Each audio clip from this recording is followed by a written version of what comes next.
Before we get started today, please give this video a like, share this video all over social media, send it to your friends. Make sure you subscribe to this channel. Gigi here. A lot of people have been asking for her. She want to come back and say hi today. There's Gigi. A lot of people wanted to see her. She's just a chubby little thing. Anyways, let's get into this video.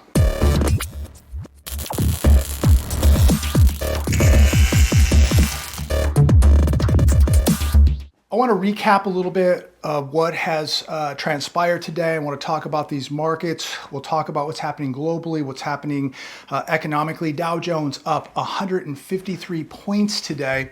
And it's almost laughable when you look at the markets. S&P, I believe, was up. Dow up. It's almost laughable, but it isn't, because so many people are being hurt right now. Oil today, near $113 a barrel. 10-year bond yield hit 2.5%, currently at 2.488%.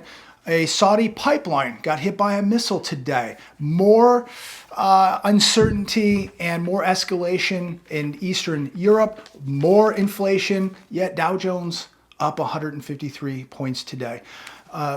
Again, it's almost laughable, but it is not, because so many people are being hurt, yet they continue to manipulate these markets. Honestly, the Fed should have just come out today and raise rates again. This thing is getting so far out of control, and they are going to get themselves so far behind the 8 ball here. 10-year Treasury yield rises to 2-year high of 2.5% as investors bet on aggressive Fed. Well, we are waiting, and I guess we're going to have to wait till May. And it is beginning to look more and more like it's going to be a 50 basis point rate hike. We shall see. Is it going to be enough? Absolutely not. They should have came out today and raised rates 50 basis points. They're so far behind.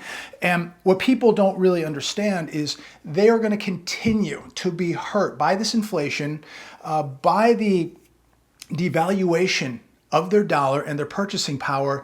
And I guess most people are going to baseball games and football games and ignoring what is happening to them. But what's really fascinating is just being out today. And I was driving down through Palm Desert and Rancho Mirage, and I was on I-10, and I can't believe the amount of cars that are out driving around with the average gas out here at $6 a gallon. And the roads are busy. So maybe everybody's doing great. Maybe everybody's a millionaire. Maybe everybody's got tons of money. Everything's going to be fine. I don't think that's the case. I think you got a lot of people out there that are using credit cards, who are taking out personal loans, payday loans, and just living off of credit and just hoping that this is all going to go away. But they're continuing to kick the can down the road, just like the Federal Reserve is doing. And sooner or later, the bills must get paid. Mortgage rates soar closer to 5% in its second huge jump this week. 30-year fixed rate today, 4.95%. No doubt we're going to see 5% here shortly, and this is going to be very, very damaging to the housing market.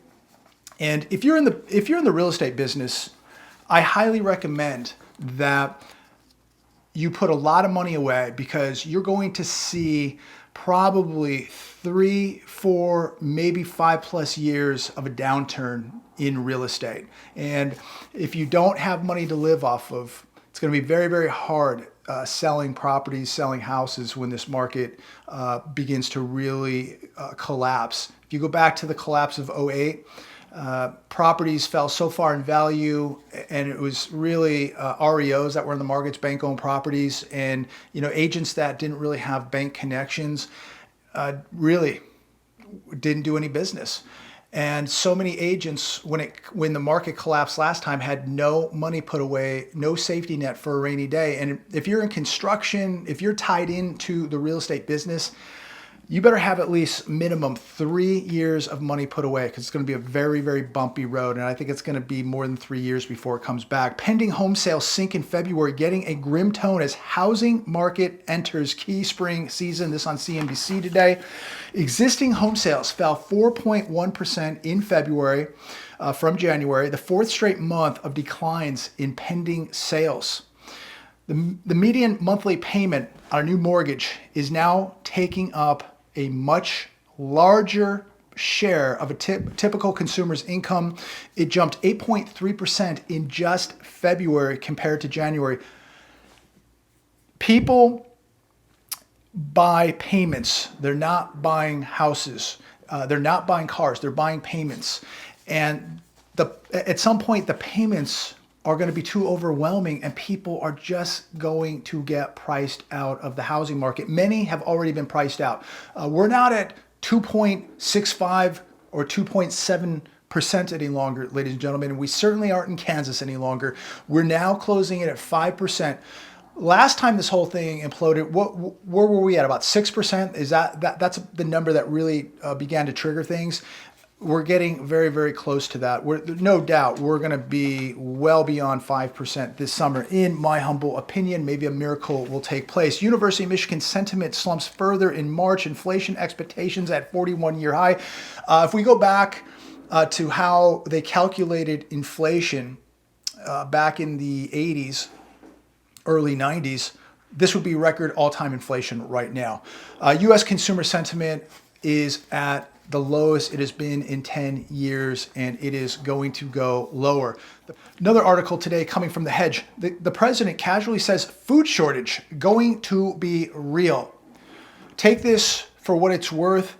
I believe that he knows more than he is letting on, and take it as a very ominous message that we're going to see some very, very serious food shortages and a food crisis here in America. Connect the dots, ladies and gentlemen. Take a look at what's happening in Eastern Europe, the breadbasket. Take a look at the droughts we're having here in Kansas, Oklahoma, Texas. Look what's happening to our chicken population, millions of birds being euthanized. He goes on to say the price of sanctions is not just imposed on Russia. It's imposed on an awful lot of countries, such as Europe and us, America. This is not a game, ladies and gentlemen. We all need to be taking this very, very seriously. It's a great weekend to go out, buy some canned food, some bottled water. It's a great weekend to order some emergency food from one of the numerous emergency food companies out there. Get food now. Whatever you can get it, put it away. Don't think about it, and pray to God that you never, ever have to use it. The economiccollapse.com. The skyrocketing price of fertilizer has caused a worldwide nightmare that global leaders can no longer deny. The American Farm Bureau Federation is telling us that in some cases the price of fertilizer has risen 300%. And get this, in 2021, Russia was the top exporter of nitrogen fertilizer, second in potassic and phosphorus fertilizer. So what does this all mean? We need fertilizer to grow corn and plants, and without it, we're going to have a very dismal season in farming. And that means food shortages. That means food crisis. That means prices going up. You know, I think we're, for the most part, always going to see some amount of food at the stores, maybe less now than we've seen in the past. But it's the prices that really will cause a shortage for so many people, because when it gets so expensive, people just can't buy it. And so they're going to see a food shortage, whether the food's not on the shelf or the food gets so expensive that they just can't afford to buy it. And when do we begin to see these mobs, these roving mobs begin to hit grocery stores and just go right for the meat section and walk out with 200 pounds of beef from the butcher's department, right? That's next. That is next. GM to halt pickup truck production in Indiana due to chip shortage. This on CNBC today. Why in the world are we not making chips right here in America? Can somebody please comment down below? What is taking so long for America to realize that we need to be making chips right here in America. Why are we not building facilities to begin chip construction right here? 57% of US households paid no federal income tax last year as health crisis took a toll. Study says this on CNBC also. This because of relief funds, tax credits, and stimulus. Well, it's going to be much different this year. People really had a party last year, didn't they? Free money, no taxes, out buying cars, big screen TVs, playing video games all day, not paying rent. Unbelievable what we witnessed take place last year. This year is going to be much different as people are finding out. The bills are coming due, ladies and gentlemen. The party is over. The free money is over. Maybe they're going to send you $100 a month. Maybe here in California, they're going to send you a $400 debit card for gas, and that's really going to help you out. That might help some people out for a couple weeks, but it's not going to put a dent in the situation that we have right now. It's a raindrop in the ocean, and they just believe that they can just print money out of thin air, borrow more money, and give it to people, and that's going to solve the problem. How about we stop spending and printing money? How about we start creating real jobs right here in America? How come we just cannot start creating and building companies that create these chips, that manufacture chips? Why are we not putting people to work with well-paying jobs here? Not these minimum wage service sector jobs where people are living paycheck to paycheck. People need real wages. This country must be producing real things. We need to be making chips. We need to be making a lot of things right here and not shipping these jobs all over the world for cheap labor. We need to be putting people to work here with real wages so they can afford to go to the grocery store. They can afford to buy meat and chicken and milk. But no, let's print more money. Let's borrow more money, and let's devalue the currency even more, and let's hurt the middle class and poor even more. It's just unbelievable. Let's just keep doing the same thing that got us into this mess, creating money out of thin air and giving it to people. That's why we have these huge deficits, these huge debts. This is why the US dollar has lost 97% of its purchasing power. This is why people are living paycheck to paycheck. This is now why at least 2 people in a household must work just in order to pay the bills, and they're just getting by. Many people now having to move in together, multiple families. So the answer isn't free money and creating money out of thin air. The answer is creating goods and services and paying people a decent wage and making things right here in America. We must stop spending money. This spending spree we are on has created a disaster, and because of it, we are really putting the dollar, the future, our economy, our middle class, our poor in jeopardy. Wolfstreet.com, retail vacancy on Chicago's Magnificent Mile more than doubles from health crisis levels. Vacancies in the beautiful shopping district in downtown Chicago now at 9.3%. That's up 5.9% from a year earlier. And you've got luxury shopping here. It's a beautiful part of Chicago, even though Chicago now is a war zone. It's just so disappointing to see what has happened to such a marvelous, beautiful, historic city like Chicago. But this luxury shopping area, which is just being inundated with crime. You've got Hugo Boss, Patek Philippe, I believe Rolex, Nordstrom's. Macy's just closed a store a while back. It was 170,000 square feet. And you're seeing more of these stores closing, these 170,000, 60,000, 50,000 square foot stores on the Miracle Mile there. And 9.3% can go to 20% real quick. When you have this kind of inflation, you have people scared to go there and shop because they're worried about being robbed and mugged or assaulted or having their jewelry taken. It's going to be more of a problem. Of course, shoplifting also. You've seen the videos, the beautiful Miracle Mile. One of the handbag companies, I think it was Louis Vuitton, got wiped out with thousands and thousands of dollars of handbags just being taken in broad daylight. I'm going to finish with this last article coming from the economiccollapse.com. Shocking numbers that show that the middle class in the U.S. is being systematically destroyed. So sad. 32%, we've talked about this in the past few days, 32% of U.S. workers, this is 52 million people in America working earn less than $15 an hour. Think about that. I mean, literally, if you're out here and you're putting super unleaded in your car and you have a big truck SUV, you're probably gonna have to work 2 days after taxes to fill up your tank. Half of American workers make less than $34,000 per year. The average new home price is $500,000. And get this, 407,000 new homes are sitting for sale. This is up 40% from a month ago. 407,000 new homes for sale. So, you know, this housing shortage that we hear about repetitively every day. Oh, there's not enough inventory. There's not enough homes. There's 407,000 new homes on the market right now. And you're going to see existing homes continue to pour onto the market. And the problem is going to be mortgage rates are going to continue to go up. Gasoline prices will continue to go up. Wages are going to go down. Inflation's going to go up. And this is a bad combination for the housing market. More and more people are having their credit destroyed. You're going to have less people who are going to be able to apply, who are going to be able to apply for a mortgage. Most people aren't going to be eligible. So we're going to see less and less buyers be approved for a mortgage because of their amount of debt that they're carrying, their credit, people not paying credit cards, evictions, late on car payments.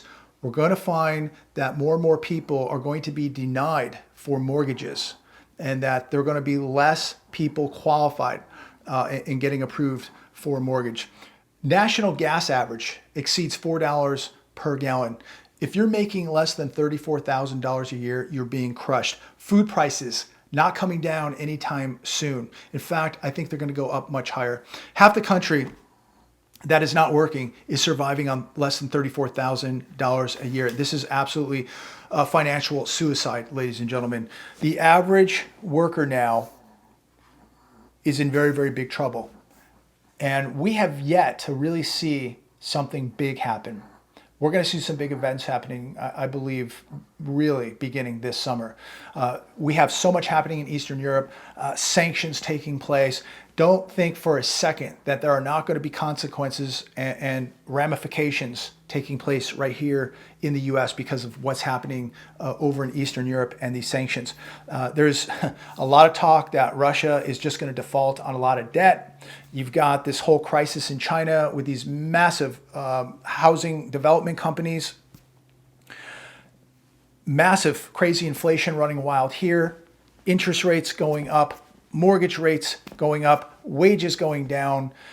This is an absolute recipe for disaster. This is financial suicide. We're witnessing it right now. So I'll leave you with this. Take the weekend, stay on track, continue to prepare, get your mind, get your body, get your finances, and get your spirit in better shape. You're going to need every one of them for what's coming. And one last thing before I forget, somebody wrote me yesterday and said, JB, you're not a Christian. You don't believe in God because you're going to capitalize on people's losses. And to that person, I say this. God gave all of us a brain and free will. And in my opinion, God is waking up a lot of people right now. Many people ignoring the wake up, many people not ignoring the wake up. But, you know, we go back to Genesis when God spoke to Noah and woke Noah up and saved his family. Nobody else was saved. You know why? Because nobody else listened. Everybody else wanted to do their thing. They wanted to continue to do their thing and not prepare. They laughed at Noah. They made fun of him. They judged him, thought he was crazy. When it began to rain and the door in the ark closed, nobody was laughing. And nobody survived. So I go back to this. God gave all of you free will. He's giving you a choice. He's trying to wake you up right now. Now you can be like Noah and his family, or you can be like everybody else who laughed, judged, and ridiculed. They didn't survive. Noah did. And God allowed him to capitalize. because he listened. He listened and he used his brain and he listened to his conscience and he did the right thing. Now, did he capitalize? I guess maybe he did. But everybody else has free will and a choice. And they could have survived and capitalized too, but they chose not to. So do I feel sorry for those people? At some point, no, because these are the people who decided that they didn't need to pay rent. Let's go buy a new car. Let's go buy some new appliances. Let's go buy a big screen. Let's borrow money out of the house. Let's take a vacation. Let's buy a new truck and a sand rail. And are many of us probably going to capitalize on a lot of those bad decisions? Yes, the answer is yes. And do I feel sorry? No, because right now I'm making sacrifices, as I've been making sacrifices over the past few years. Not buying the toys, not going out and taking the big vacations, not buying multiple big screen TVs. Is it nice to have nice things? And if you can afford it, yeah, it's great, do it. To me right now, this is not the time to be buying toys and blowing money. This is the time to be saving. This is the time to be putting assets away. This is the time to be training. This is the time to be getting closer to God. This is the time of preparation. So no, I'm not going to feel sorry for a lot of these people because they made their own choice. They have free will. How in the world could you not see where this was all going? If you want to gamble at the poker table and you got a hot hand, sooner or later, it changes. You don't have, the hot hand doesn't last forever. And people have just been gambling thinking that this is going to go on forever, that nobody loses at the poker table. Who believes that? That's complete nonsense. People have been believing fairy tales here. And these are adult people taking huge, huge risk, playing multiple hands of poker at the table, believing that they can never get a losing hand. And ladies and gentlemen, I'm here to tell you, millions upon millions of people are going to be dealt a losing hand. Don't be one of these people. You will capitalize, you will survive, you're going to prosper because you've made the sacrifices to do this. And your hard work and your sacrifice, in my humble opinion, is going to pay off. God bless. Have a phenomenal weekend.